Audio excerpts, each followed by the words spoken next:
America మీద పగ కాస్త బ్రిటన్‌కి లాభమైంది. అంటే అమెరికా వాళ్ళు పగబట్టడం. వెనిజులా మీద అమెరికా పగబట్టింది. ఎందుకని?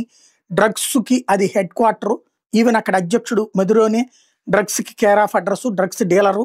అతన్ని పట్టిస్తే ఇంత డబ్బులిస్తామని అమెరికా ప్రకటించడం. అమెరికా అధ్యక్షుడిని పట్టిస్తే ఇంత డబ్బులిస్తామని వెనిజులా ప్రకటించడం.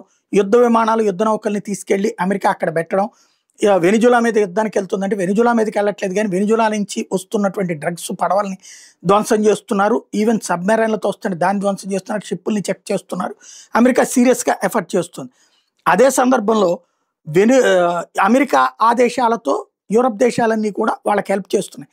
ఈ దశలో వెనిజులాకి సంబంధించినటువంటి బంగారం వాస్తవంగా ఆళ్ళ దగ్గర దాచిపెట్టుకోకుండా అక్కడ మళ్ళీ మాఫియా వాళ్ళతో గొడవ అని చెప్పేసి తీసుకెళ్ళి బ్రిటన్ బ్యాంకుల్లో పెట్టుకొచ్చారు. $1.8 బిలియన్. $1.8 బిలియన్.